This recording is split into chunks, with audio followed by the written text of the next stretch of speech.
Selamat pagi, Bapak Ibu. Assalamualaikum warahmatullahi wabarakatuh. Waalaikumsalam. Waalaikumsalam warahmatullahi Waalaikumsalam wabarakatuh. warahmatullahi wabarakatuh. Yang terhormat Bapak Rektor IAIN Madura, yang saya hormati para wakil rektor IAIN Madura, segenap pimpinan, Kepala LP2M, Ketua Pusat Penelitian, Ketua Pusat Pengabdian, dan seluruh jajaran dosen IAIN Madura. Alhamdulillah. Amin. Salatu wassalamu ala asrofil anbiya wal mursalin. Sayyidina Muhammadin wa ala alihi wa sahbihi ajma'in amma ba'du. Alhamdulillah pada hari ini masih diberi kesempatan untuk mengikuti sosialisasi pendaftaran penelitian PKM dan publikasi ilmiah sekaligus tentang penulisan kelas penelitian kolaborasi internasional dengan internasional berindeks Scopus. salawat serta salam Curahkan kepada Nabi besar Muhammad Sallallahu Alaihi Wasallam karena beliau kita bisa menikmati umat yang berkah seperti sekarang. Marilah kita buka acara dengan pembacaan basmalah. Bismillahirrahmanirrahim. Selanjutnya sambutan pertama sekaligus membuka secara resmi kepada Bapak Rektor IAIN Madura, Bapak Dr. Haji Saiful Hadi MPD, dipersilahkan.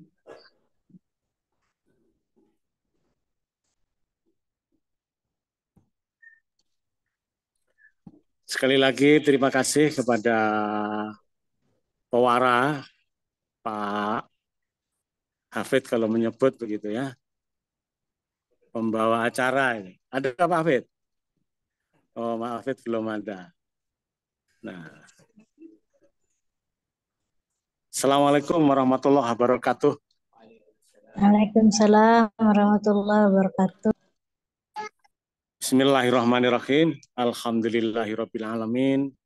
Wassalatu wassalamu ala asrofil anbiya wal mursalin sayyidina Muhammadin wa ala alihi washabihi ajmain amma ba'du. Bapak Ibu sekalian yang berbahagia, kami atas nama institusi mengapresiasi kegiatan hari ini.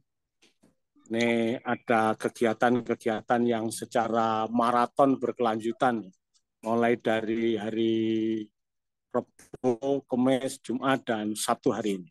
Nah, yang kami hormati dan sama-sama kita hormati narasumber yang juga sangat perhatian kepada IAIN Madura. Ini ada Profesor Muhammad Zamzami. Kita sebut karena SK-nya sebentar lagi, Mas. Jadi ini profesor muda sekali karena banyak tulisan-tulisannya dan kita ngaji kepada beliau. Nah, insya Allah 5 calon profesor yang masih ada di Kasubdit mudah-mudahan juga ikut bersamaan dengan beliau ini. Nah, jadi di akhir penghujung tahun ini mudah-mudahan berita mengembirakan akan terjadi di IAIN Madura hadirnya guru besar yang sisa penilaian pada tahun ini. Yang terhormat juga tim LP2M, Ketua LP2M, Sekretaris LP2M, dan Ketua Kepala Pusat Penelitian, Kepala Pusat Pengabdian yang kemarin bertahan di sini, mudah-mudahan hari ini juga bertahan di Zoom ini. Yang kami hormati juga para wakil rektor yang segar ditemani oleh ibu-ibu itu ya. Sejak Senin puasa, jadi hari ini sudah buka semua. Maksudnya tadi makan pagi ya, Pak Warek. Dan seluruh dosen yang hadir dalam kesempatan ini, mudah-mudahan perbaikan-perbaikan kelembagaan ke depan dapat kita rasakan semua yang berhubungan dengan penguatan suasana akademik yang lebih positif. Nah, yang kami hormati juga Bapak penjaga mutu YN Madura. Hari ini mulai dari hari Rabu beliau bertahan mengawal proses-proses kegiatan yang sedang dilaksanakan oleh unit-unit kelembagaan yang lain. Bapak, Ibu sekalian, meskipun hari libur, ternyata Sekretaris LP2M tadi sambil melihat gitu ya, ternyata banyak sekali calon-calon penulis proposal yang siap-siap untuk bisa berkontribusi lebih terhadap kegiatan-kegiatan 3/4 Tridharma perguruan tinggi, yaitu kegiatan penelitian dan pengabdian masyarakat yang digelorakan oleh LP2M sebagai regulator proses penyangga kegiatan-kegiatan yang dilaksanakan di YN Madura. Bapak Ibu sekalian, pada tahun 2024 kita berharap akan ada banyak varian-varian atau skema-skema penelitian yang mengacu kepada roadmap yang sudah dibuat, yaitu dokumen Arayana untuk kita sounding menjadi penguatan peningkatan kapasitas meneliti. Dan kita juga punya Fibermas yang menjadi tagline proses kegiatan pengabdian yang dihasilkan dari penelitian-penelitian dosen yang sudah dilaksanakan. Sehingga ada implementasi hasil penelitian tersebut menjadi kegiatan-kegiatan pengabdian yang dilakukan. Nah, itu yang pertama. Yang kedua, Bapak Ibu sekalian, penting hari ini untuk kita melakukan upaya-upaya memberikan kerangka model proses menuju level yang lebih tinggi, itu level-level internasional. Jadi kegiatan penelitian kolaborasi internasional, pengabdian-pengabdian internasional yang memungkinkan menjadi orientasi sesuai dengan indikator kinerja utama atau IKU mahkota yang telah ditetapkan pada tahun 2023 untuk kita laksanakan pada tahun 2024. Ini menjadi sesuatu yang menarik menurut dan kita dorong bersama skema yang dibuat oleh LP2M ini saya pikir akan menjadi titik awal bahwa perubahan-perubahan pengembangan dan peningkatan kapasitas kelembagaan khususnya bagi dosen benar-benar dapat kita hasilkan melalui dua skema utama, yaitu skema penelitian dan skema pengabdian. Nah, itu yang kedua. Yang ketiga, Bapak Ibu sekalian, nah kita informasikan rencana pengembangan kelembagaan membuka program studi di pasca sarjana, khususnya program studi S3 atau program doktor, maka ini juga akan menjadi varian yang menarik untuk bisa kita kaji bersama menjadi program-program penelitian yang itu akan menghasilkan bagaimana orientasi berikutnya program-program S3 ini menjadi distingsi yang bisa dipilih untuk kita kuatkan dinamika keilmuan yang menjadi orientasi dari IAIN Madura.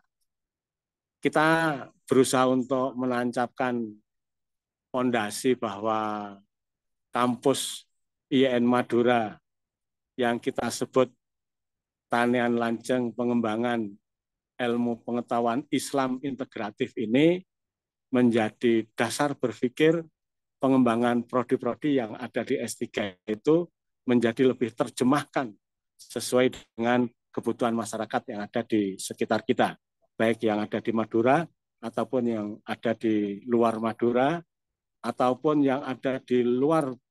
Nah, Indonesia ini memiliki perhatian dan memiliki concern untuk melihat Madura secara utuh sebagai entitas yang menghasilkan tulisan-tulisan atau keilmuan yang menjadi konsentrasi yang diharapkan itu juga berasal dari rancangan pengembangan program studi doktor yang ada di IAIN Madura.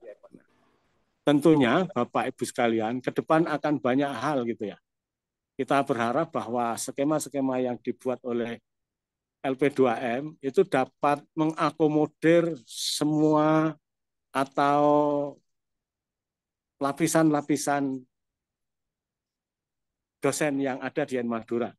Jadi ada dosen pemula, ada dosen yang sudah selesai menyelesaikan standar meneliti di pembinaan, dan ada dosen-dosen yang sudah di lini pada hibah-hibah bersaing yang itu dibuatkan skema oleh LP2M.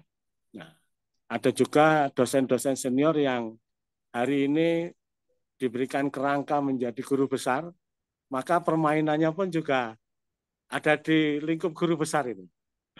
Ini maka akan semakin menarik, akan lahir banyak tulisan dengan level-level yang ada di IAIN Madura, itu menjadi khasanah kita agar proses pembinaan, proses pengembangan, sekaligus proses kompetisi. Jadi ada pembinaan, pengembangan, dan kompetisi, semuanya bisa terjaring dengan skema yang ditetapkan. Orientasi yang terakhir adalah bagaimana penelitian-penelitian atau pengabdian-pengabdian yang ada di IAIN Madura ini naik levelnya dengan kolaborasi internasional yang sama-sama bisa menghasilkan upaya pendanaan dari pihak mitra. Kita juga berusaha untuk bisa membiayai itu semua. Saya pikir ini yang menjadi menarik. Mudah-mudahan sosialisasi ini dengan waktu yang sangat singkat dan padat, dapat menghasilkan pengetahuan dan keterampilan meneliti yang diharapkan oleh semua warga kampus IAIN Madura. Kami berterima kasih kepada Profesor Muhammad Zamzami. Hari ini kita akan dipandu Bapak Ibu sekalian, maka sebaiknya jangan dilewatkan. Jadi beliau akan memberikan khasanah kerangka berpikir, membuat proposal penelitian yang berorientasi pada pemenuhan tagihan internasional. Ini barangkali adalah sesuatu yang menurut saya menarik sekali. Rugi kalau tidak ikut gitu ya, Pak Masur. Rugi kalau tidak ikut. Oleh karena itu, mohon disebarkan kepada yang sudah masuk IUM ini agar pengetahuan yang akan diberikan oleh narasumber dapat kita ikuti bersama. Semoga apa yang kita lakukan bermanfaat dan bisa menghasilkan khasanah keilmuan yang lebih baik dari tahun-tahun sebelumnya. Marilah acara ini kita buka dengan membaca suratul Fatihah. Ala hadiniyah wa kulli niyatin sholihah. Al-Fatihah.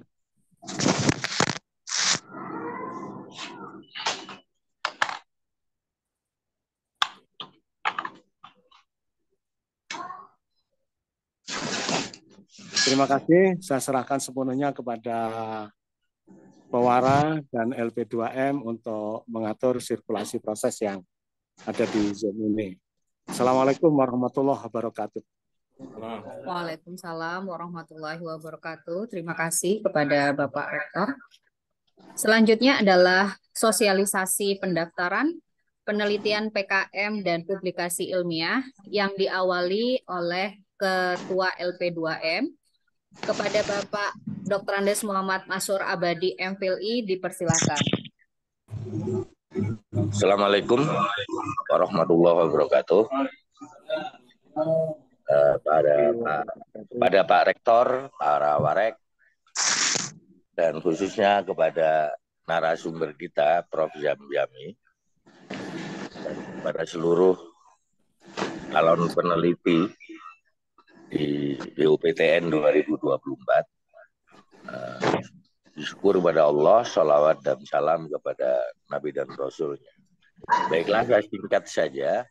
Saya harus memberitahukan mengapa sampai bulan November ini Juknis dari pusat untuk penelitian BUPTN 2024 belum turun itu sungguhnya karena adanya peraturan Menteri nomor 13 2023 terkait reviewer. Jadi peraturan itu menyebutkan bahwa reviewer dari seluruh penelitian BUPTN itu harus berasal dari lembaga riset pemerintah. Itu maknanya BRIN. Dan itu problemnya adalah kemudian terkait dengan reviewer yang sudah teregistrasi di Litbangdimas. Jadi perdebatannya di sana, sehingga Juknis sampai hari ini belum turun. Tetapi kita LP2M mengantisipasi waktu ini dengan membuka pengajuan proposal dengan menggunakan template sistematika yang sama dengan tahun sebelumnya. Hanya saja soal reviewer itu nanti kita tunggu. Itu saja, sehingga kita tidak ingin ketinggalan kereta. Jadi saya berharap teman-teman tetap menulis proposal sehingga nanti pada saatnya tidak sampai kehilangan waktu. Yang kedua, nanti barangkali Prof. Jamjami yang sangat familiar dengan reviewer dari karakteristik gaya dari reviewer yang ada dari BRIN itu barangkali bisa memberikan tekanan bahwa proposalnya itu apa yang membedakan dari proposal kita. Barangkali saya tadi membayangkan bahwa reviewer BRIN ini pastilah mereka sangat lemah di bidang Islam Studies kebanyakan, sehingga kemudian perlu teman-teman garis bawahi di dalam menulis proposal itu basis teori social science humaniora bagi kita yang IAIN itu benar-benar harus kuat begitu. Dan itu nanti signifikansi kita mendengarkan Prof. Jamjami. Jadi sekali lagi ini adalah sosialisasi awal, nanti akan disusul pada persoalan-persoalan teknis di lain kesempatan. Dan pada kesempatan yang berbahagia ini juga saya masih optimis dan harus tetap optimis bahwa artikel yang baik itu hanya bisa dihasilkan dari penelitian yang baik. Saya pikir itu dari saya. Selamat menulis proposal, dan berikutnya pada Pak Mamang nanti hal-hal yang lebih teknis pada Pak Kapuslit ya, hal yang lebih teknis nanti bisa disampaikan pada kesempatan ini. Sekian, wabillahi taufiq wal hidayah. Assalamualaikum warahmatullahi wabarakatuh. Waalaikumsalam warahmatullahi wabarakatuh. Selanjutnya penyampaian teknis terkait sosialisasi pendaftaran, penelitian format PKM dan publikasi ilmiah oleh Kepala Pusat Penelitian LP2M kepada Bapak Dr. Ainur Rahman Hidayat. Baik, terima kasih Bu Wiko sebagai moderator pada pagi hari ini. Mohon izin Pak Rektor, mohon izin kepada narasumber Profesor Zamzami yang sudah membersamai kita sejak hari Kamis yang lalu sampai hari Sabtu ini. Terima kasih banyak. Dan kepada teman-teman peneliti YIN Madura yang sudah bergabung via Zoom meeting ini juga saya sampaikan terima kasih. Assalamualaikum warahmatullahi wabarakatuh. Pada kesempatan pagi hari ini saya akan menyampaikan beberapa hal terkait penelitian. Nanti materi soal pengabdian kepada masyarakat, kemudian publikasi ilmiah akan disampaikan oleh Profesor Eri Haryanto untuk menyambung informasi soal penelitian tahun anggaran 2024. Baik Bapak Ibu sekalian, para dosen di YIN Madura yang saya hormati. Pertama, saya ingin menyampaikan tentang skema pengelolaan penelitian yang dikelola oleh LP2M.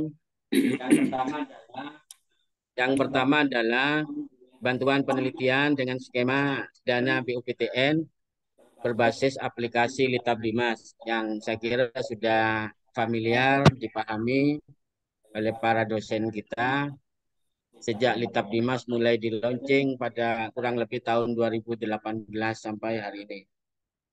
Kemudian yang kedua, ada bantuan penelitian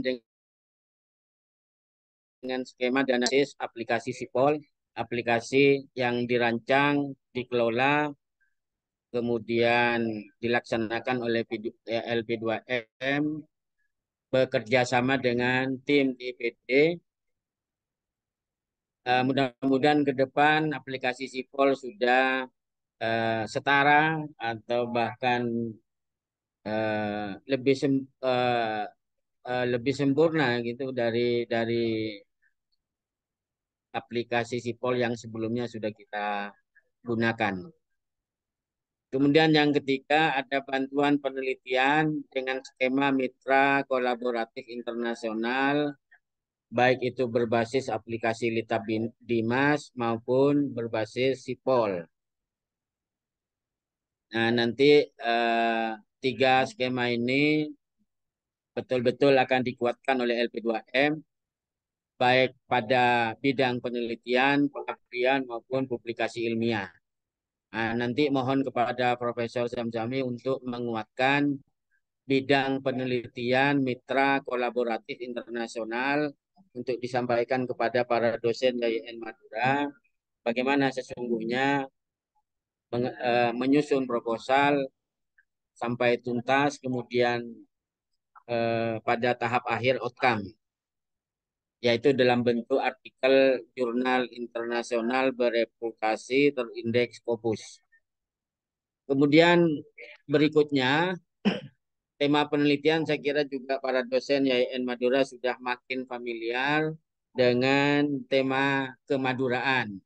Ada 6 tema besar yang nanti di buku pedoman rinciannya bisa dibaca secara umum. Ada tema yang pertama tentang kebijakan publik di Madura terkait dengan persoalan perundang-undangan, kebijakan sosial politik, kebijakan budaya, dan lain-lain, termasuk juga di lingkungan hidup, pariwisata, dan lain-lain. Ini betul-betul berbicara soal kebijakan publik yang dihasilkan oleh para pemangku kebijakan di 4 kabupaten di Madura. Nah, Bapak Ibu yang concern di bidang ini bisa mengambil tema penelitian nomor pertama ini. Kemudian yang kedua, ini lebih khusus lagi berbicara soal ekonomi, lingkungan hidup dan pariwisata di Madura. Dan saya kira beberapa dosen sudah melakukannya pada tema yang kedua ini. Nanti tinggal dikuatkan kembali dengan tema-tema aktual yang berkembang di 4 kabupaten. Karena Madura secara umum juga ikut berkembang menyesuaikan dengan kebutuhan zaman. Kemudian yang ketiga, ada tema tentang pluralisme dan keragaman dalam konteks dinamika sosial, politik, budaya di Madura. Jadi YIN Madura, terutama Madura, juga ikut bertanggung jawab soal salah satunya adalah moderasi beragama yang tertuang dalam tema ini. Sehingga kemudian ini ikutnya bertali kelindan dengan tema Kemenak, termasuk juga indikator kinerja utamanya rektor soal moderasi beragama pada tema yang ketiga ini. Itu secara salah satu bagian saja dari tema yang nomor 3 ini. Kemudian yang keempat ada studi Islam dalam konteks pesantren, tradisi, dan religiusitas masyarakat Madura. Saya kira memang distingsi yang diusung oleh UIN Madura tahun depan insya Allah akan berbicara soal pesantren memang ke depan. Bahasanya ketua LP2M itu kitabi gitu ya, yang ada di dalam seluruh pondok pesantren yang ada di Madura, termasuk juga tradisi, entah itu tradisi kebahasaannya, tradisi keagamaannya, dan tentu religiusitas masyarakat Madura yang masih terpelihara sampai hari ini. Kemudian yang kelima ada kemajuan global dalam konteks persoalan sosial keagamaan pekerja migran di Madura. Jadi kita sudah juga paham bahwa pekerja migran Madura itu sangat banyak, terutama di Malaysia, kemudian ada yang di Arab Saudi, Hong Kong, Thailand, dan seterusnya. Tersebar para migran Madura di berbagai wilayah dunia ini. Nah ini pada konteks yang kelima ini, sehingga kemudian apa yang disampaikan oleh Pak Rektor soal lokal yang mengglobal itu bisa juga masuk dalam tema yang kelima ini. Kemudian tema yang keenam ada integrasi keilmuan dalam konteks pengembangan pendidikan atau lembaga pendidikan di Madura. Jadi tema yang keenam ini kita mencoba untuk masuk pada satu rumpun keilmuan yang linearitas dengan keilmuan para dosen.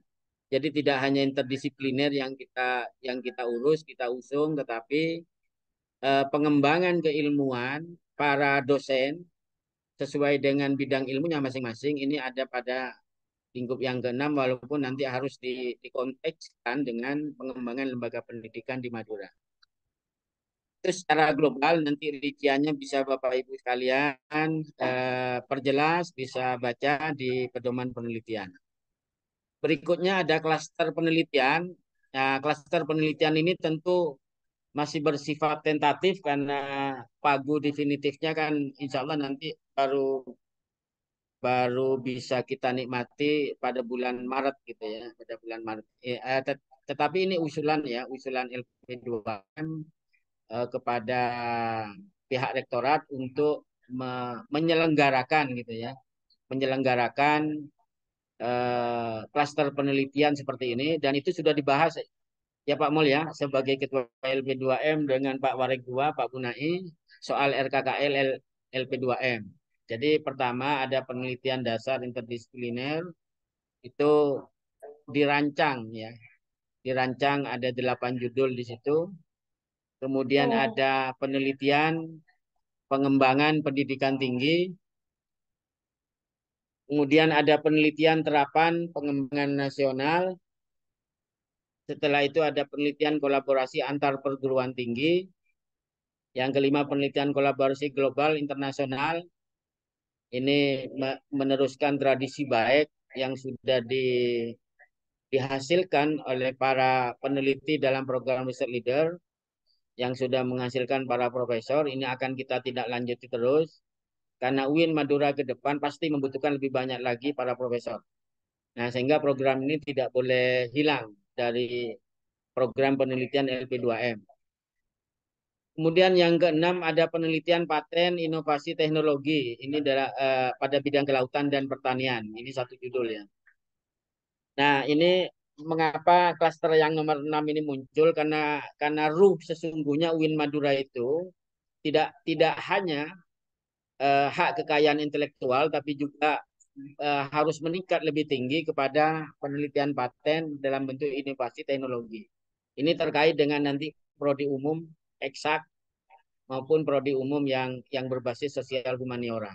Pasti membutuhkan klaster yang nomor 6 ini. Nah, jadi Bapak Ibu sekalian yang punya potensi, yang punya kepedulian dan punya kemampuan untuk berada pada klaster yang nomor 6 ini, nah silakan ini bisa memilih yang nomor 6 ini. Sehingga UIN Madura ke depan tidak hanya memiliki hak kekayaan intelektual tapi juga memiliki paten yang bisa menjadi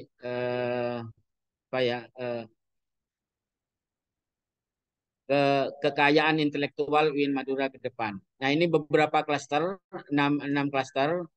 Sekali lagi saya tegaskan, ini baru rancangan di RKKL LP2M yang boleh jadi ke depan bisa berubah sesuai dengan perkembangan rancangan keuangan antara UIN Madura dengan pemerintah pusat, terutama Kemenak. Ini hanya baru informasi awal, tapi saya kira Bapak Ibu bagi yang ingin menulis proposal silakan menyesuaikan dengan 6 klaster penelitian ini. Berikutnya adalah tentang jadwal pendaftaran penelitian. Tadi juga sudah disampaikan oleh Ketua LP2M. Pertama, ya hari ini kita sosialisasi.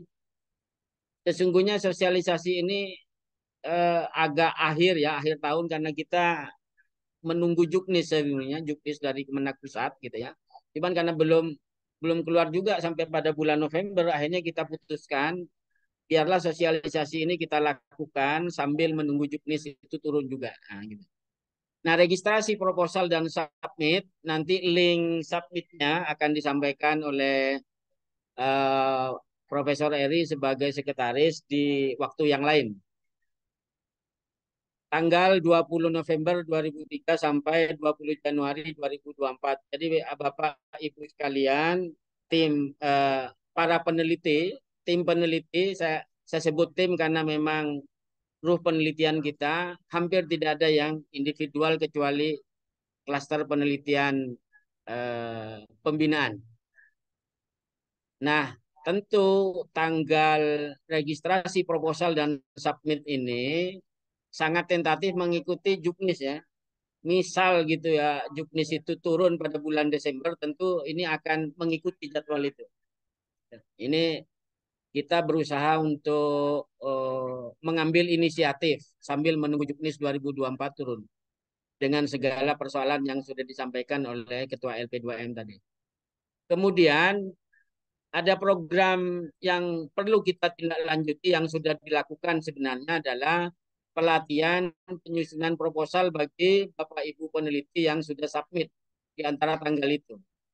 Jadi hanya dosen yang menulis proposal kemudian submit ke link yang sudah disediakan oleh LP2M yang boleh mengikuti pelatihan penyusunan proposal untuk penguatan, penajaman, peningkatan kualitas dan macam-macam itu sehingga proposal Bapak dan Ibu menjadi layak disebut proposal penelitian.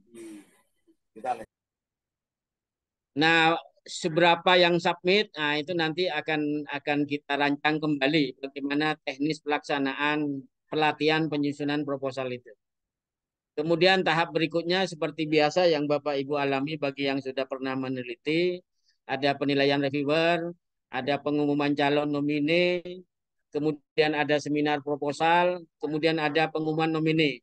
Sebelum akhirnya nanti muncul pengumuman pemenang yang di-SK-kan oleh Bapak Rektor YIN Madura. Nah, demikian sementara ya jadwal pendaftaran penelitian. Mohon Bapak Ibu peneliti YIN Madura betul-betul memperhatikan registrasi proposal dan submitnya itu. Jangan sampai melebihi tanggal itu. Nah, nanti perkembangan registrasi proposal dan submit akan disampaikan lebih awal jika ada info yang terbaru.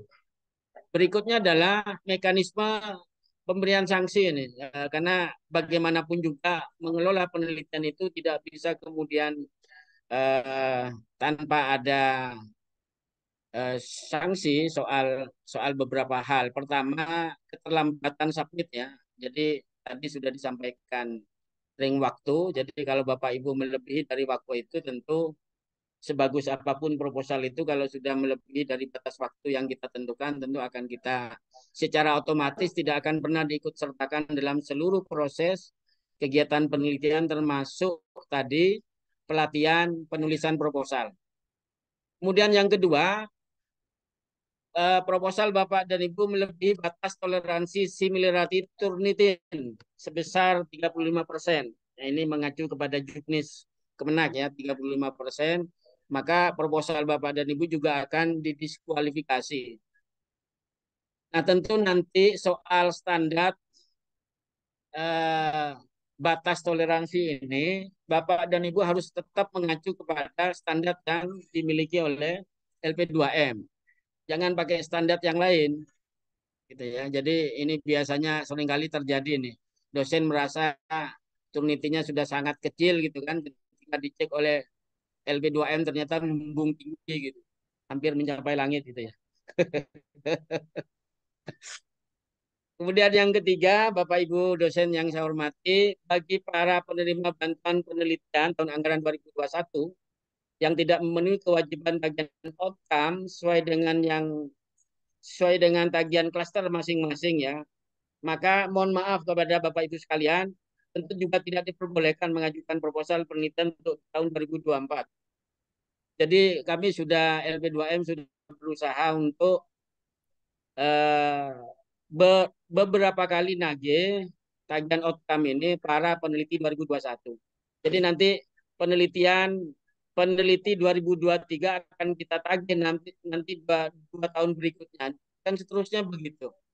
Jadi ada nanti daftar tabel para peneliti yang tidak memenuhi tagihan outcome ini akan kami launching pada waktu yang lain gitu ya. Yang jelas para peneliti 2021 pasti sudah tahu ya, tahu siapa yang belum, siapa yang sudah itu. Karena bagi yang sudah menyetorkan outcome kan pasti sudah merasa itu bahwa dia sudah selesai gitu. Outcome itu kan hanya ada 3 kalau dalam tagihan kita LP2M, ada haki, kemudian buku ber-ISBN, kemudian artikel jurnal sesuai dengan klaster masing-masing. Mulai dari Sinta 3, Sinta 2, Sinta 1, dan seterusnya. Demikian Bapak Ibu soal mekanisme pemberian sanksi ini tentu harus ada ini karena tidak boleh proposal kemudian tanpa standar Turnitin itu kemudian proposal jadi luar biasa itu ya, bebas sebebas-bebasnya itu kalau tanpa Turnitin kemudian. Dan seterusnya. Berikutnya sistematika proposal. Ini seringkali juga ditanyakan oleh para peneliti, Pak, sistematika proposalnya seperti apa? Nah, kami karena Juknis 2024 belum keluar, maka LP2M memutuskan Bapak dan Ibu menggunakan sistematika proposal tahun anggaran 2023, yaitu keputusan Direktur Jenderal Pendidikan Islam nomor 4239 tentang petunjuk teknis program bantuan penelitian berbasis SBK pada PT KAI tahun anggaran 2023. Silakan Bapak dan Ibu download keputusan diktis itu, kemudian mencermati sistematikanya. Saya rangkumkan gitu ya, sistematika itu pada nomor 2 itu, poin nomor 2. Proposal penelitian memuat 12 komponen dalam juknis itu. Pertama ada judul, latar belakang, kemudian rumusan masalah, tujuan penelitian, kajian terdahulu yang relevan, kemudian konsep atau teori yang juga relevan dengan judul yang sudah ditulis, kemudian metodologi penelitian, kemudian rencana pembahasan, waktu pelaksanaan penelitian. Nah, ini anggaran penelitian yang dirancang oleh Bapak dan Ibu untuk mendanai penelitian Bapak dan Ibu selama kurang lebih 5 bulan. Kemudian organisasi pelaksana ini apa namanya, YIN ya. Kemudian daftar pustaka, biografi awal dari proposal yang sudah ditulis itu. Kemudian yang terakhir dari sistematika itu tentu uraian singkat dari 12 komponen ini.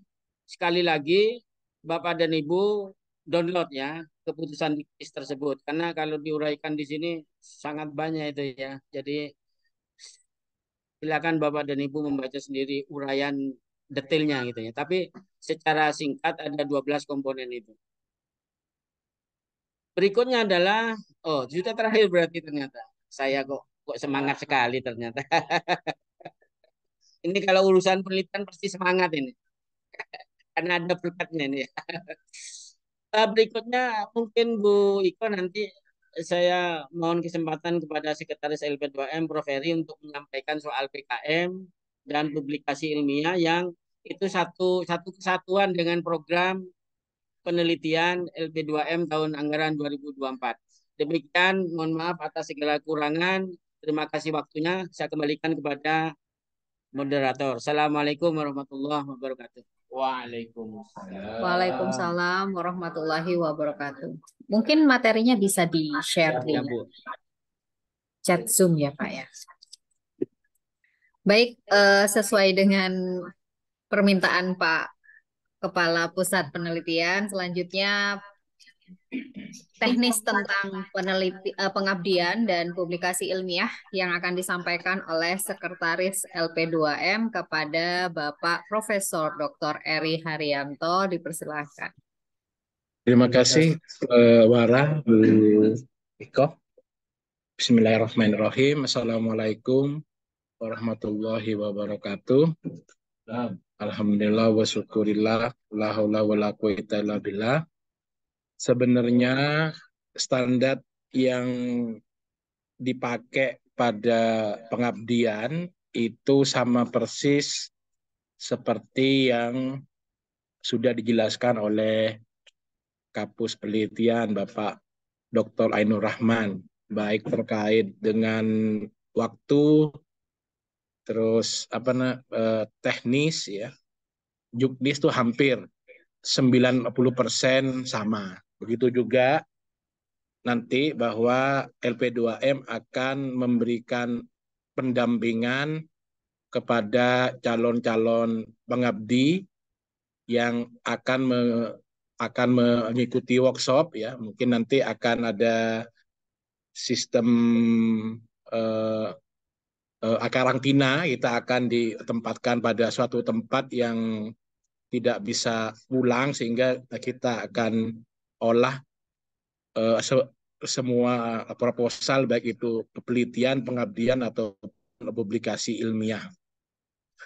Ada 3 slide yang saya siapkan. Yang pertama adalah terkait dengan kondisi saat ini, bahwa sampai bulan November minggu ke-3 belum ada juknis dari Diktis tentang penelitian maupun PKM untuk 2024. Sehingga kemarin Pak Rektor juga Pak Ketua LP2M meminta untuk melakukan sosialisasi agar kawan-kawan di YIN Madura bisa lebih siap lainnya. Sehingga nanti pada waktu sudah dibuka dan juknis sudah ada, baik proposal penelitian ataupun pengabdian sudah siap gitu ya. Terus yang kedua, ingin menyampaikan pesan dari Direktur Diktis Prof. Inu Jakarta yang menyatakan bahwa untuk Litab Dimas itu untuk PTKI tidak ada lagi klaster nasional, apalagi klaster interdisipliner, semuanya harus klaster kolaborasi atau kolaborasi internasional.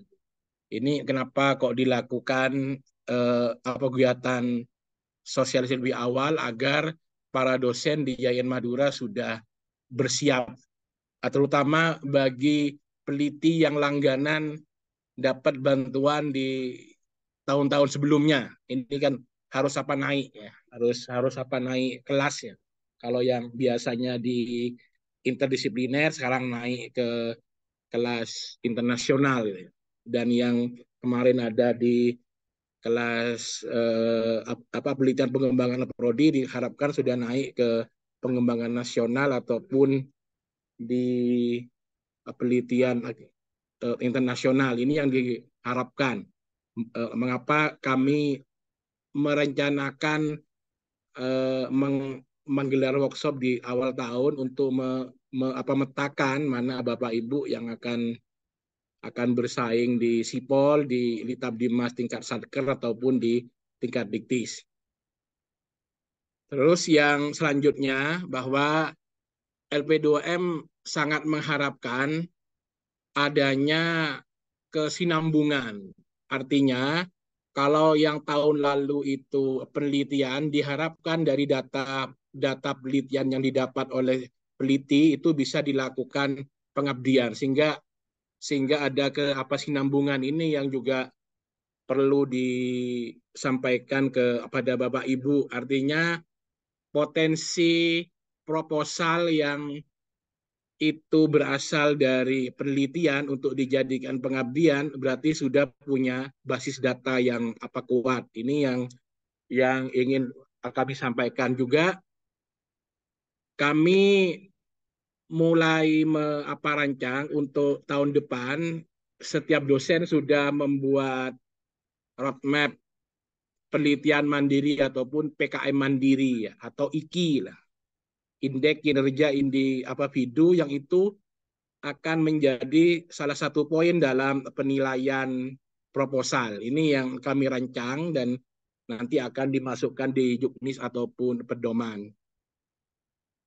Selanjutnya juga tentang IKU, bahwa IKU yang sudah ditetapkan di awal tahun lalu ini sudah memberikan amanah kepada LP2M ataupun fakultas untuk memunculkan penelitian ataupun pengabdian yang menunjang terwujudnya lembaga yang berkualitas internasional. Artinya nih harus ada penelitian PKM yang itu standar internasional, begitu juga dengan publikasinya. Kemarin juga dilakukan pendampingan oleh Pak Prof. Zamzami pada 3 jurnal yang akan naik kelas, yaitu Karsa, Nuansa, dan Tadris. Tadris dan Karsa diharapkan sudah submit dan bisa masuk terindeks di Scopus ataupun web. Bapak Ibu, ini rancangan yang sudah kami rancang di RAKL 2024 bahwa untuk PKM ini ada 3 klaster dan untuk publikasi ilmiah juga ada 3 klaster. Kami tunggu proposal terbaik dari Bapak Ibu yang nanti akan digodok oleh tim reviewer dari Kemenak sesuai dengan jadwal yang sudah disampaikan oleh Kapus Penelitian. Sekali lagi ini tentatif selama program yang kita buat tidak mengalami tsunami. Jadi kalau baik-baik saja itu akan dilaksanakan. Mungkin ini Bapak Ibu yang bisa disampaikan dari program PKM dan publikasi ilmiah untuk tahun 2024. Saya ucapkan terima kasih. Wassalamualaikum warahmatullahi wabarakatuh. Waalaikumsalam warahmatullahi wabarakatuh. Terima kasih kepada Waalaikumsalam. LP2M. Selanjutnya adalah penyampaian materi dari narasumber tentang penulisan proposal penelitian kolaborasi internasional dengan outcome artikel jurnal internasional kepada Bapak Profesor Dr. Muhammad Zamzani, LCM PhilI, dipersilakan.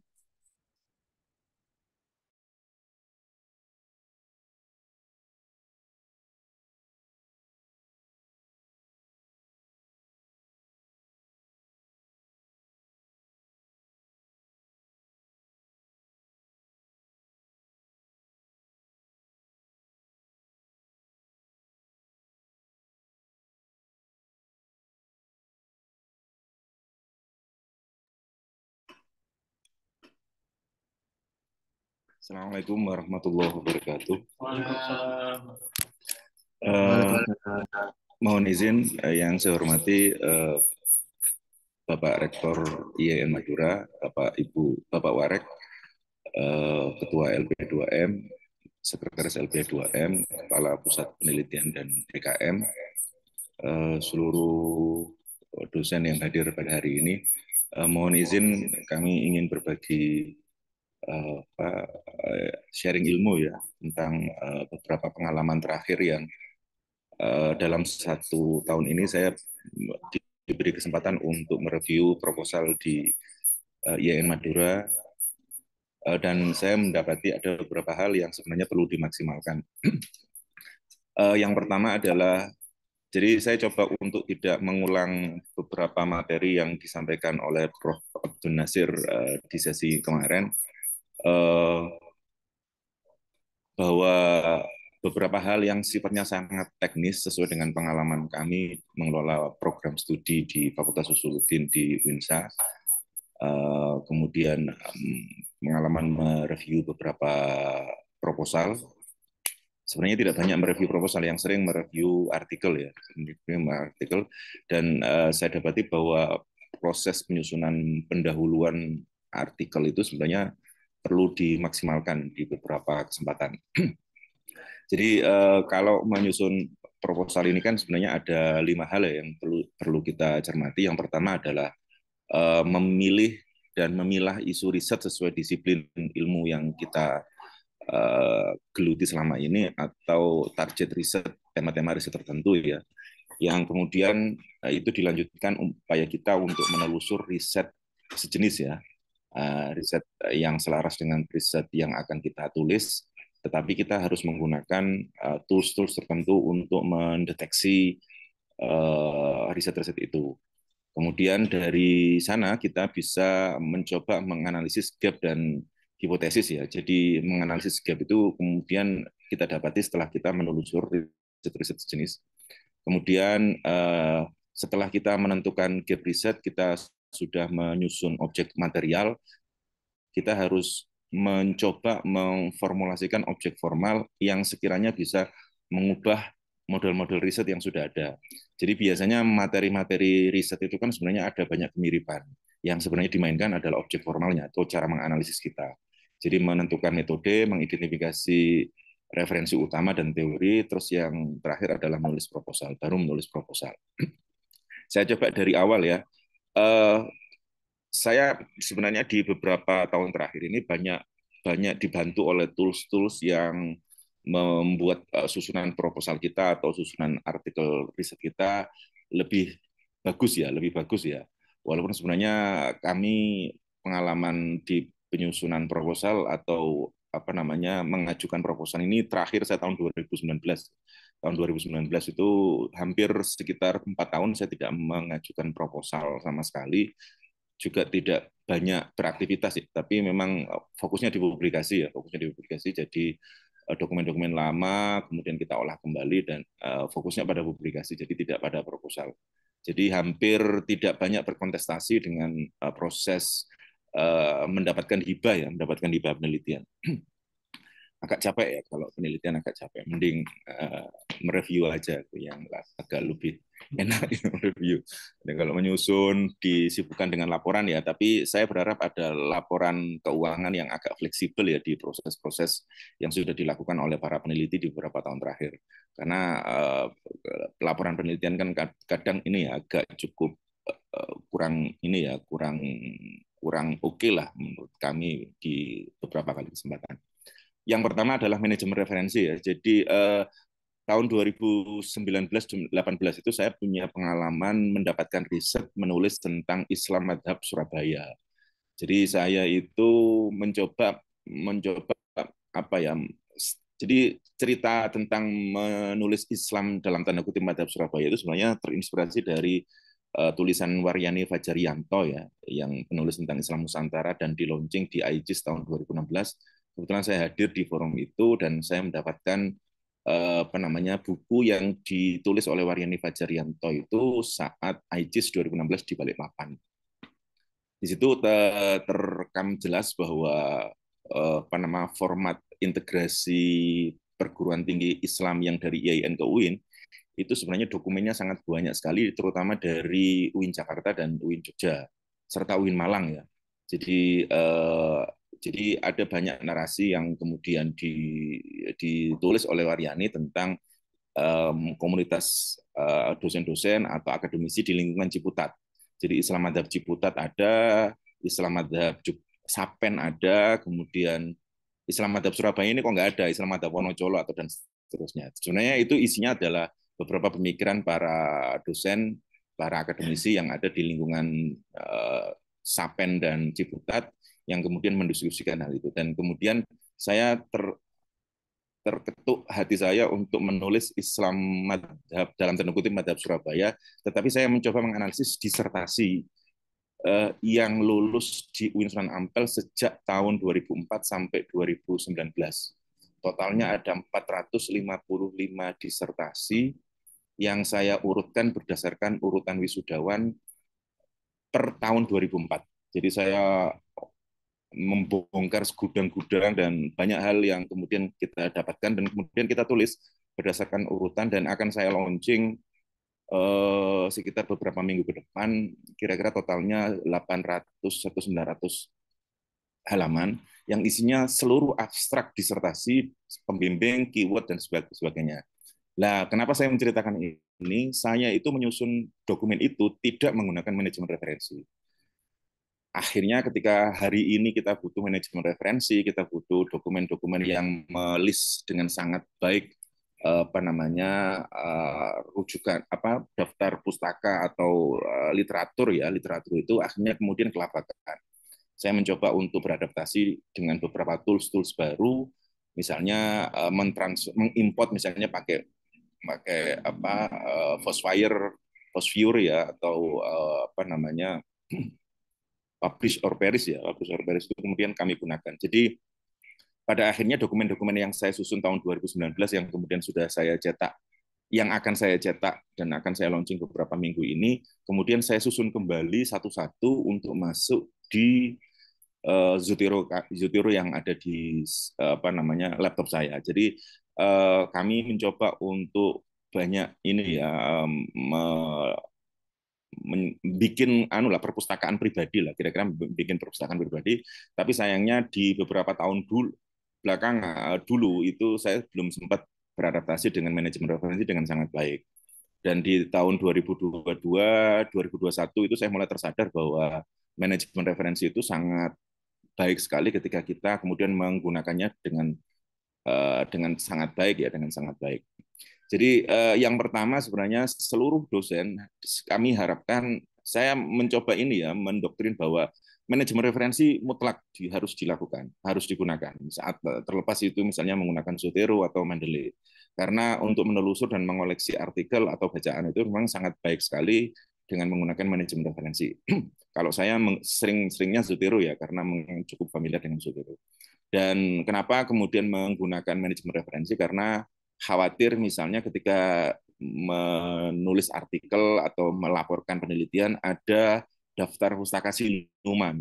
Jadi kami para pengelola jurnal itu dulu sebelum populernya manajemen referensi itu biasanya untuk menghindari untuk menghindari daftar pustaka siluman itu biasanya daftar pustaka itu kita delete, kemudian footnote-nya itu kita edit dan kita sunting satu persatu untuk kemudian itu kita copy paste di bagian daftar pustaka.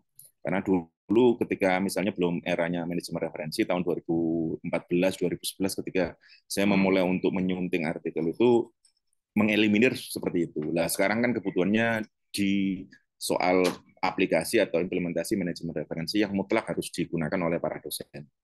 Jadi para dosen harus familiar, cara belajarnya bagaimana? Gampang, sekarang itu YouTube, eranya YouTube ya. Jadi kalau kita mau belajar Zotero atau apapun tools-tools yang lain, kita bisa menggunakan Zotero. Dan kami berharap bahwa itu juga menjadi satu item penilaian ya, bahwa kalau kemudian proposalnya disusun dengan menggunakan manajemen referensi, saya kira itu bisa mendapatkan poin khusus lah. Karena menghindari kesalahan dan seterusnya ya, walaupun sebenarnya tetap perlu kita sunting kembali jika ada kesalahan ketika kita menginput data di manajemen referensi. Yang kedua, membuat peta literatur. Jadi dari manajemen referensi itu saya biasanya memberikan pemahaman kepada mahasiswa kalau kemudian kita menggunakan manajemen referensi, konektornya kita pasang dari dari browser yang kita punya, misalnya kita menggunakan browser Google Chrome misalnya atau Mozilla, itu kan biasanya ada konektor yang dipasang di dalam browser kita yang itu terkoneksi dengan manajemen referensi kita atau tools manajemen referensi kita, misalnya Zotero dan seterusnya. Maka untuk membuat peta literatur itu sebenarnya sangat mudah ketika menggunakan manajemen referensi. Jadi kita nggak kemudian menggunakan cara-cara manual dengan mencari di Google secara umum. Jadi poin kedua ini, buatlah pemetaan awal dengan tabel ya terkait literatur review. Ini biasanya saya sampaikan ke mahasiswa kami di S1 untuk bikin tabel dulu untuk literatur review, sekaligus mereka mereview jurnal-jurnal biasanya untuk menemukan rujukan terkini dan berdampak, digunakan sebagai modal awal menyusun pendahuluan proposal. Jadi rentang waktu publikasi yang kemudian kita olah di dalam manajemen browser yang terkoneksi dengan Zotero itu kan bisa kita buat rentang waktu. Jadi misalnya kalau kita mencari rujukan 10 tahun terakhir dengan publikasi yang berdampak itu sebenarnya sangat mudah sekali kalau kita menggunakan manajemen referensi dan kita membuat peta literatur. Nah, dari peta literatur itu kemudian kita bagi menjadi kolom penulis, kolom judul artikel, kolom publisher, kolom rumusan masalah, atau pertanyaan penelitian di dalam artikel itu, dan hasil kesimpulan. Jadi nanti ada bahan yang nanti saya share. Kemudian di poin ketiga, kita mencari tools, mencari gap research ya. Nah, ini biasanya kami itu biasanya belajar kepada pustakawan. Jadi biasanya kita itu dulu kan populer dengan POP ya, publish or perish ya. Tapi belakangan itu Force Viewer itu kemudian banyak digunakan oleh beberapa akademisi atau para pustakawan untuk mencari gap research. Jadi Force Viewer dan publish or perish gampang downloadnya, dan kalau kemudian butuh petunjuk kembali ke YouTube ya, sanatnya ke YouTube ya. Jadi nanti petunjuk teknis instalasi dan cara penggunaan bisa digunakan oleh YouTube. Jadi misalnya mencari gap research yang populer belakangan memang Force Viewer ya, tapi POP itu juga bisa digunakan. Yang terakhir adalah di tools untuk mereview jurnal ya, tools untuk mereview jurnal. Jadi hari ini tuh kita sebenarnya banyak dibantu oleh artificial intelligence ya, AI. Tools AI itu sebenarnya banyak membantu kita untuk mengolah data secara cepat ya, terutama ketika misalnya kita mereview artikel jurnal. Jadi mahasiswa kami di Fakultas Usuluddin di semester 1 itu kebetulan kami itu agak cukup nekat tahun 2021. Ini sharing pengalaman ya. Jadi mahasiswa kami itu diajar oleh pustakawan. Ke pustakawan itu kemudian kita coba untuk didaftarkan di NITK kalau nggak salah, pustakawan yang ada di kampus. Itu kemudian saya kasih kesempatan untuk mengajar manajemen referensi dan literasi digital. Jadi mereka juga banyak belajar tentang tools artificial intelligence atau tools AI untuk mengontrol mahasiswa. Jadi mahasiswa itu kan kadang liar ya. Jadi kalau kemudian kita kenalkan tools AI, kemudian mahasiswa ya kita minta untuk sedikit mengontrol, paling tidak mengarahkan ya kepada mahasiswa nanti cara tertentu itu bagaimana. Misalnya Yang paling populer resumer ya. Resumer itu karena mungkin di dalam websitenya berbahasa Indonesia ya. Jadi biasanya mahasiswa ketika ngupload artikel jurnal ya sudah nggak sibuk-sibuk untuk membaca. Jadi mereka menggunakan tools-tools ini untuk menghasilkan ya review sesuai dengan tools yang dipakai. Ada resumer yang mungkin sering kita dengar mungkin Humata ya, Humata.ai, tapi ada banyak tools tentang mereview jurnal sehingga tools ini sebenarnya harusnya kita pakai. Jadi ada 4 poin ini. Contohnya sebagai berikut. Ini misalnya list disertasi yang saya punya ya, 455 disertasi yang saya olah, abstraknya full, pembimbingnya full, urutan wisudawannya juga ada, keywordnya juga ada. Nanti mungkin saya akan mengekspor ke Mendeley dan itu bisa teronline kan dengan sangat baik. Saya kira misalnya dokumen-dokumen perpustakaan, dokumen-dokumen risetnya mahasiswa kita di IAIN Madura misalnya, itu kalau kemudian di list dokumennya seperti ini, kemudian dimasukkan di dalam RIS, di format sebagai file RIS ya, kemudian diekspor di Mendeley, saya kira seluruh dunia akan bisa mengakses dokumen-dokumen ini dengan sangat mudah ya. Karena kita kan sudah punya digital library dan itu kan sebenarnya bisa diformat. Ini contoh perpustakaan pribadi saya di Zotero saya, dan beberapa hal misalnya ketika saya menulis artikel saya pasti mencari rujukan dari manajemen referensi Google, kemudian saya masukkan di dalam perpustakaan pribadi saya di Zotero ya. Dan jangan khawatir Bapak Ibu kalau kemudian ini bermasalah, kita bisa ekspor dokumen ini di file yang kemudian file itu sebenarnya kita bisa share ke laptop-laptop yang lain. Jadi hari ini kita harus banyak belajar tentang tools-tools seperti ini ya. Ini contoh di Zotero kami. Nah, kemudian ketika konektor Zotero kita sudah kita pasang di browser kita, ini kan sebenarnya kalau kita membaca, misalnya kalau kita cari kata kunci yang super spesifik, misalnya moderasi beragam di perguruan tinggi, ini kan sebenarnya bisa kita olah rentang waktu. Jadi di bagian kiri itu kan sejak tahun berapa itu kan sebenarnya sudah bisa dimasukkan. Nah, Bapak Ibu, para calon peneliti itu sebenarnya mencari tulisan yang berimpact itu kan sebenarnya ini kan ada keterangan ya, dirujuk 111 kali, dirujuk berapa kali. Ini sebenarnya bisa membantu kita untuk mendeteksi sejauh mana beberapa riset yang berdampak ini kemudian memberi pengetahuan kepada kita. Nah, biasanya mahasiswa kami itu kemudian saya arahkan cari riset yang berdampak. Jadi jangan sembarang mencari referensi. Jadi referensinya itu yang paling tidak kutipannya cukup banyak, kemudian dia terbit 5 sampai 10 tahun terakhir, dan ini kan langsung bisa dimasukkan semua di dalam Zotero kita. Jadi dalam waktu nggak sampai 1 menit kan itu kemudian sudah bisa masuk semua ketika kita centang dan kita koneksikan antara Google browser kita dengan tools manajemen referensi yang kita pakai.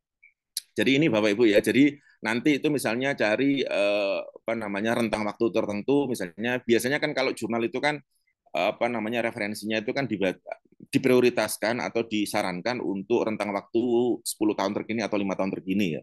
Jadi Bapak Ibu bisa menggunakan rentang waktu itu untuk menyusun proposal. Nah, dari sini kan kemudian Bapak Ibu menyusun peta literatur riset ya. Jadi kalau kami itu mendampingi mahasiswa ketika menyusun proposal, mereka itu sudah kita ajarkan cara mereview artikel jurnal. Tapi kemudian yang kedua, ketika mereka sudah menggunakan manajemen referensi, kemudian mencari artikel yang berdampak sudah bisa, mencari rentang waktu sudah bisa, mereka harus bikin bagan untuk menulis hasil-hasil telaah mereka terhadap literatur. Gunanya apa? Gunanya nanti itu bahan ini bisa kita pakai untuk menyusun latar belakang. Karena biasanya latar belakang itu biasanya masuknya itu dari sesuatu yang sangat umum sekali. Padahal kalau bisa tidak terlalu banyak ini ya basa-basi lah kira-kira gitu. Dulu ketika kami diajari oleh Prof. Amin Abdullah mata kuliah metodologi studi Islam, ya konsep note atau proposal mini itu sebenarnya ya 1 sampai 2 lembar saja yang kemudian poin-poinnya langsung disampaikan, dituangkan di dalam.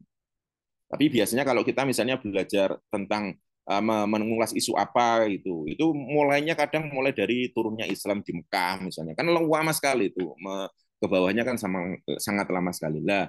kegunaan dari peta literatur riset ini sebenarnya kesimpulan yang kita distribusikan di sana itu sebagai bahan kita untuk menyusun pendahuluan. Jadi pendahuluan itu sudah tidak bingung-bingung lagi ketika kita sudah melakukan menyusun peta literatur riset. Jadi ini bisa 10 riset terkini, 10 riset yang berdampak, yang kemudian pertanyaan riset yang ada di dalam referensi itu sebenarnya bisa langsung dimasukkan. Pertanyaan risetnya bisa terdiri dari misalnya rumusan masalah dan objek formalnya ya. Misalnya kan kadang gap riset itu kan terdeteksi di objek formalnya. Ketika objek materialnya sama, objek formalnya berbeda. Jadi isi dari pertanyaan riset itu sebenarnya bisa sesuai dengan kebutuhan ya. Misalnya pertanyaan riset dan kemudian objek formal yang digunakan di dalam riset itu.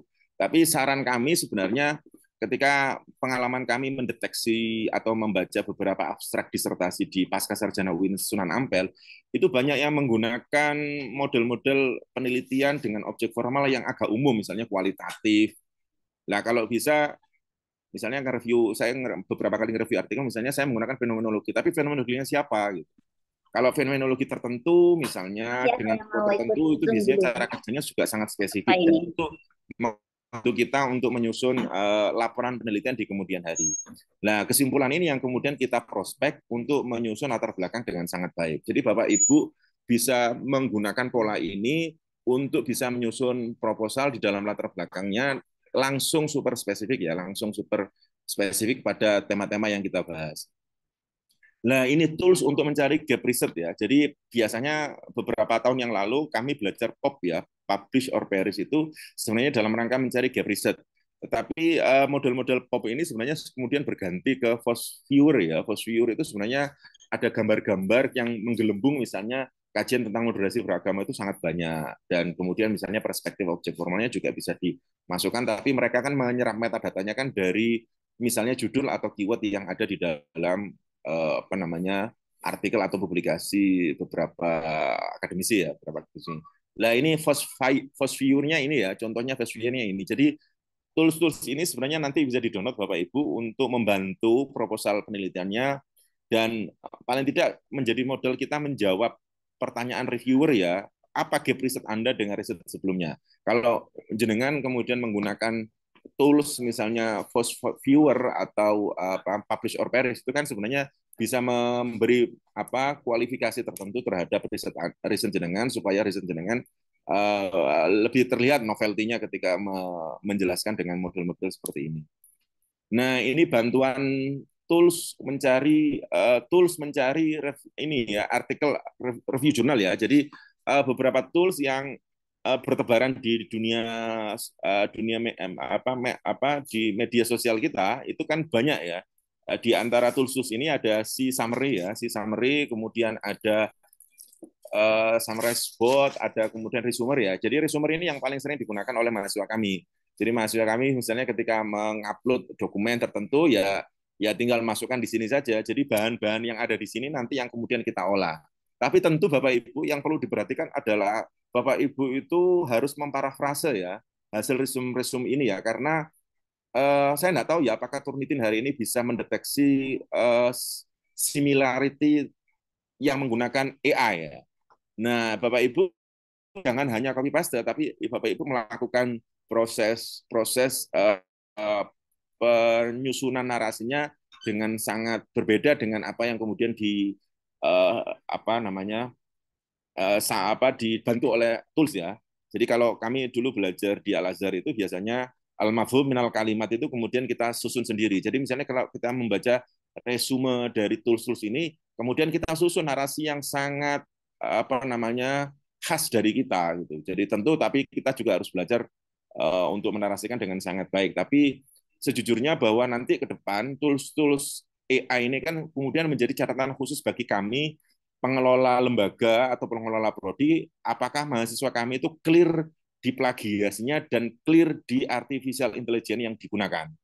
Jadi kalau kita baca Turnitin itu bagian kanan bawah itu ada deteksi similarity tools AI yang ini sebenarnya belum digunakan dengan sangat ini ya, karena memang belum diterapkan ya, jadi belum ada panduan khusus tingkat similarity-nya AI itu sampai berapa persen. Kalau misalnya skripsi itu kan sebenarnya sudah ada petunjuk, ini berapa persen, tesis berapa persen, disertasi berapa persen, artikel berapa persen.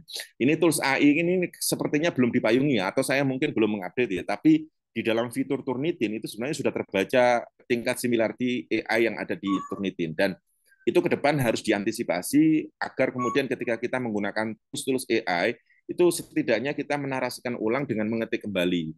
Tidak sampai sama plek jamik manik sesuai dengan hasil yang dipakai, hasil yang di-share oleh tools-tools yang kita gunakan. Jadi ini Bapak Ibu. Nah, kemudian kalau proposal, laporan, saya artikel, saya kira sama ya, beberapa materi yang disampaikan oleh narasumber-narasumber yang mungkin Bapak Ibu sudah sering ikuti, bahwa penyusun proposal terdiri dari judul, pendahuluan, fokus masalah, telaah pustaka, kerangka teori, metode, dan daftar pustaka. Dan saya kira yang disampaikan Prof. Nasir kemarin dan beberapa narasumber yang lain, saya kira hampir sama. Yang saya jelaskan hari ini sebenarnya adalah bagian dari upaya kami menjawab hal-hal yang sebenarnya sudah banyak kita cermati ya dalam beberapa bulan atau tahun terakhir. Dan sejujurnya bahwa materi tadi sebenarnya materi-materi yang sebenarnya kita share ke mahasiswa ya, ke mahasiswa bagaimana menyusun proposal dengan sangat baik. Saya kira itu yang bisa saya sampaikan. Terima kasih atas waktunya. Saya kembalikan kepada moderator. Terima kasih. Assalamualaikum warahmatullahi wabarakatuh. Waalaikumsalam warahmatullahi wabarakatuh. Selanjutnya mungkin ada pertanyaan dari Bapak Ibu.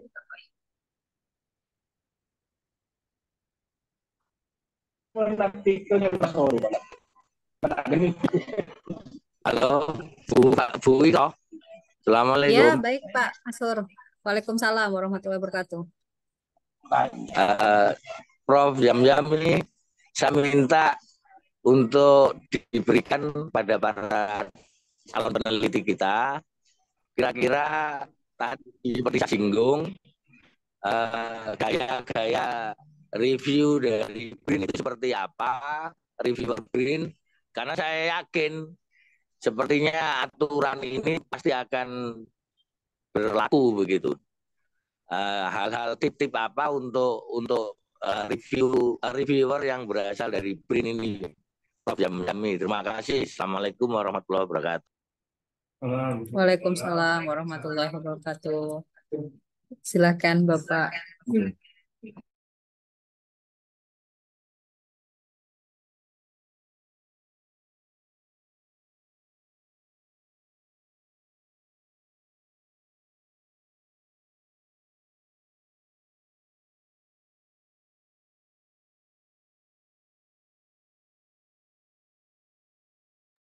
Masih mute, Mbak. Masih mute. Oke, mohon izin Pak Masyur Abadi. Sebenarnya kalau secara umum saya tidak pernah punya pengalaman, saya belum pernah mendapatkan pengalaman direview oleh tim BRIN ya. Cuman kalau kita melihat juknis, beberapa hal yang terkait publikasi, artikel atau proposal, saya kira pertanyaannya juga sama ya, bahwa signifikansi proposal kita itu sampai sejauh mana dan bisa memberi kontribusi seperti apa. Gap riset juga penting, novelty juga penting. Saya kira perspektif para reviewer hampir sama ya, bahwa riset kita tidak mengulang-ulang riset sebelumnya. Kalau kemudian ada riset-riset yang sama secara objek material, saya kira para peneliti bisa mengajukan objek formal yang sangat berbeda dengan riset-riset sebelumnya. Misalnya kalau misalnya riset sebelumnya menggunakan pendekatan atau metode tertentu, kita bisa mengajukan metode dengan pendekatan yang sangat berbeda. Saya kira hasil pasti juga akan berbeda. Saya kira pertanyaan-pertanyaan yang nanti mungkin misalnya kalau kemudian menggunakan reviewer dari BRIN, saya kira sama, ilmunya sama untuk menyusun proposal sama. Jadi gap riset, kemudian novelty, kemudian alat analisis yang kita gunakan, itu sejauh mana kita bisa misalnya mencermati.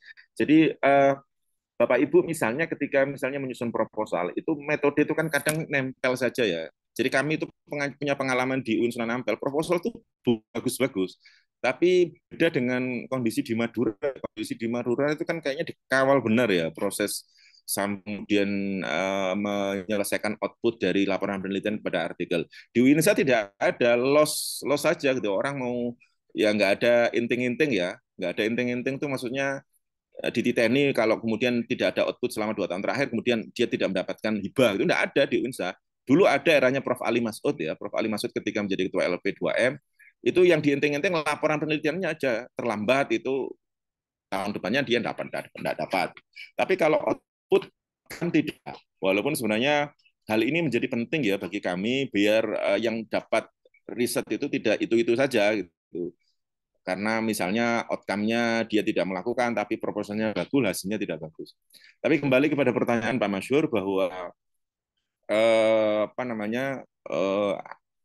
cara mengukurnya pasti sesuai dengan juknis dan juknis yang sudah dipakai oleh IAIN Madura misalnya ketika mereview artikel hampir sama lah.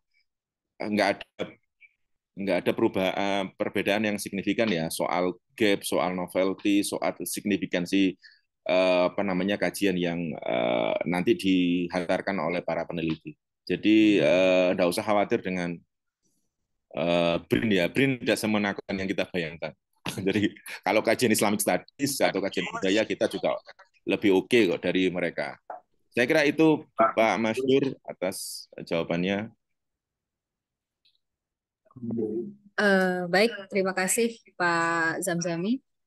Berikut ada pertanyaan Prof di kolom chat dari Pak Khotibul Umam tentang pembuatan literatur review yang paling baik dalam suatu penyusunan proposal. Oh iya. Saya kira tadi saya sudah sampaikan ya. Saya sampaikan di slide ya. Di slide ini kan membuat literatur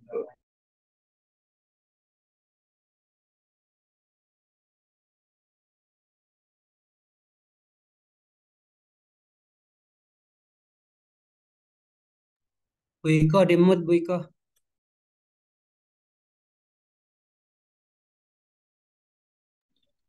Pak siapa yang tadi yang tanya? Pak Khotibul Umam. Pak Khotibul Umam. Saya agak familiar dengan nama Pak Khotibul Umam ya. Mungkin karena kita pernah ketemu ya di review proposal ya sebelumnya ya. Jadi gini, Pak, mohon izin Pak Khotibul Umam. Jadi Pak Khotibul Umam harus menggunakan manajemen referensi tools, alat ini ya mengolah referensi ya, alat mengolah referensi baik Zotero atau Mendeley itu mutlak wajib. Pak Khotibul Umam bikin sub-sub tertentu tentang tema-tema yang mau dibahas. Kemudian jenengan masuk browser, kemudian yang jenengan angkat itu kemudian dimasukkan sebagai kata kunci di Google Cendekia kita. Jadi ini maksudnya bukan Google Pak, ini Google Cendekia. Dari Google Cendekia itu kemudian bukan Google biasa ya, Google Cendekia. Kemudian kita masuk di kata kunci yang sangat spesifik. Misalnya kalau kita masukkan moderasi beragama saja, tanpa di pendidikan tinggi misalnya, itu kan kurang spesifik. Jadi kita spesifikkan supaya kemudian kita diarahkan kepada penelusuran yang sangat dekat dengan riset kita. Nah, cara mencari referensi atau literatur yang sangat baik adalah kita cari yang paling berdampak. Jadi misalnya di sini ya, dirujuk 111 kali misalnya kalau ini ditulis R.N. Anwar dan seterusnya. Walaupun sebenarnya kita masih belum mengerti bahwa apa kontribusi dari publikasi ini. Jadi kalau saya mendeteksi misalnya Tazkiyah Jurnal Pendidikan ini kan saya tidak cukup mengenal. Saya tidak mengenal misalnya sebagai pengelola jurnal tidak cukup mengenal. Tapi kan kita kemudian lacak. Apakah kemudian risetnya berdampak, novelty-nya juga ada dan seterusnya. Jangan-jangan misalnya dia melakukan politik citasi misalnya, kemudian mahasiswanya disuruh merujuk semua sehingga citasinya banyak. Kita kan harus juga membaca hasil-hasilnya. Jadi selain kemudian kita mengolah data melalui Google Cendekia yang kemudian kita koneksikan dengan manajemen referensi kita, alat manajemen referensi kita kasih keterangan rentang waktu. Jadi rentang waktu di situ kan sebenarnya tertulis di sana. Misalnya yang dicari adalah 10 tahun terakhir, jangan tulis saja misalnya sejak 2000 sampai 2023 misalnya. Nah, itu kan kemudian nanti kita baca. Setelah itu kan kemudian menjadi seperti ini. Dokumen itu kan menjadi seperti ini. Dokumen menjadi seperti ini kan kita baca satu-satu, tingkat novelty-nya, gap riset-nya, objek material, objek formnya kan kita telaah. Untuk kemudian kita distribusikan di sini. Lah setelah kita distribusikan di sini kita tahu dari mulai penulis, judul artikel, penerbit, pertanyaan riset, objek formal, kesimpulannya seperti apa kita olah di sini, baru kemudian bahan ini yang kemudian kita jadikan literatur yang menjadi fondasi kita dalam riset, dan bahan dari kesimpulan itu kita distribusikan di latar belakang. Jadi menyusun latar belakang itu bisa dibantu dengan proses pemetaan terhadap literatur yang berkaitan dengan riset-riset kita. Tentu cara kita harus cermat ketika mencari kata kunci di browser kita. Jadi harus sangat cermat ya mencarinya, jangan cermat. Kemudian kalau bisa sangat super spesifik ketika kita mencantumkan kata kunci itu kok ternyata risetnya sangat banyak. Itu perlu kita tambahi atau kita bubuhi beberapa kata kunci lagi yang kemudian membuat search engine-nya itu sebenarnya sangat mengarah kepada riset-riset kita. Jadi saya kira kita perlu untuk memaksimalkan penelusuran kita dengan menggunakan tools-tools yang tersedia ya, yang tersedia. Jadi jangan model-model cara manual ya, karena eranya sudah berganti ke era yang bisa lebih cepat dan seterusnya. Tapi tentu harus dibaca. Jadi cuman bacanya kita kan sudah tersusun di dalam bibliografi seperti ini ya. Jadi studi bibliografi istilahnya. Jadi bibliografinya kita sudah tersusun dengan sangat baik, dan saya kira itu yang kemudian menjadi bahan kita untuk menelaah, dan di level tertentu kita kan bisa mensortir publikasi-publikasi yang berdampak dan bersitasi banyak lah, kira-kira begitu yang kita prioritaskan ya, bukan kemudian yang disitasi tidak baik, tidak, tapi bahwa kemudian kita setelah membaca itu kan kita mungkin bisa mengetahui isi yang terdapat di dalam beberapa publikasi itu, tapi prioritaskan pada publikasi yang berdampak dulu, sebagai alasan bahwa ya ini yang kemudian berdampak dan ini perlu kita masukkan dan kita sampaikan di dalam proposal kita. Saya kira itu Pak Khodibul Umam ya. Pak Khodibul Umam. Terima kasih atas pertanyaannya. Ada pertanyaan lagi? Baik, terima kasih kepada Pak Zamzami dan semoga itu bisa menjawab pertanyaan Pak Khodibul Umam. Mungkin ada satu lagi yang ingin bertanya sebelum kita akhiri.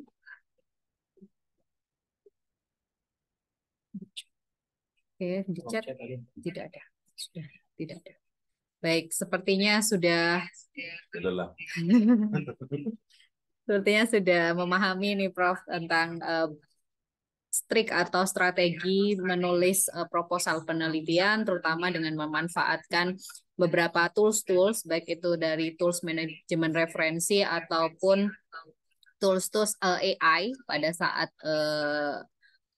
merangkum ya mungkin ya, atau melihat isi dari penelitian atau sebuah artikel gitu yang nantinya mungkin kita perlu parafrase kembali.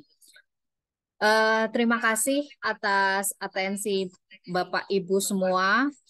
Sebelum mengakhiri acara pada pagi hari ini, mari kita membaca doa yang akan dipimpin oleh Bapak Wakil Rektor 2 kepada Bapak Dr. Bunai MPD dipersilakan. Sekaligus penutup. Oh, sekaligus penutup, Pak.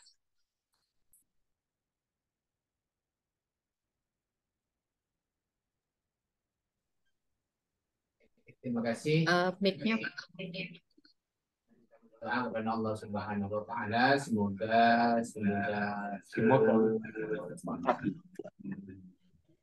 mari kita berdoa kepada Allah Subhanahu wa taala, semoga seluruh upaya dan usaha kita di wa taala ya rabbal alamin ajma'in. Billahi minasyaitonir rajim.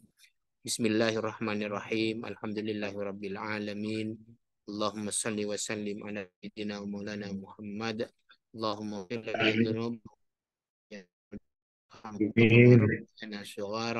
Allahumma ighfir lil muslimina wal muslimat wal mu'minina wal mu'minat ahya'i minhum Rabbana ظلمنا أنفسنا وإن لم تغفر لنا وترحمنا لنكونن من الخاسرين ربنا أدخلنا مدخل الصدق وأخرجنا مخرج الصدق واجعلنا من لدنك سلطانا نصيرا اللهم يسر أمورنا يا الله وأحسن أخلاقنا وتمم إيماننا ونور قلوبنا ووسع رزاقنا وتولى أمرنا يا الله برحمتك يا أرحم الراحمين. اللهم بارك لنا في أمرنا وبارك لنا في علمنا وبارك لنا في رزقنا وبارك لنا في ذريتنا برحمتك يا أرحم الراحمين.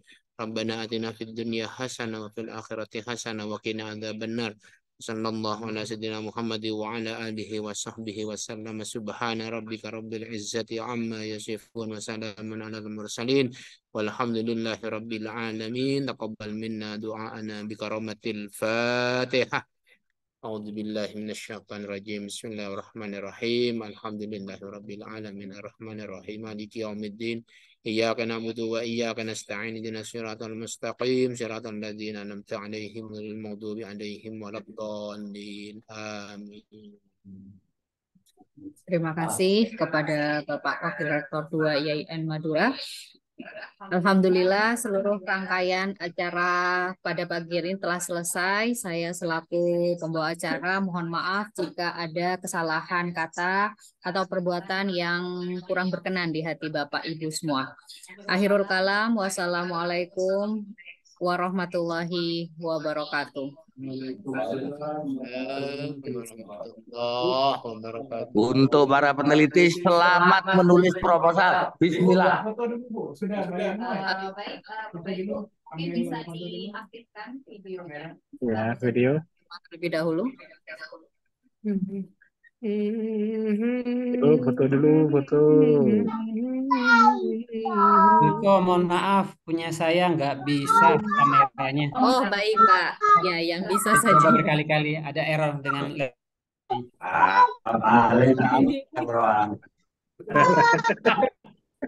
kita coba saya mulai berkali-kali dari ini. slide pertama. Oke, 1, 2, 3. Salah.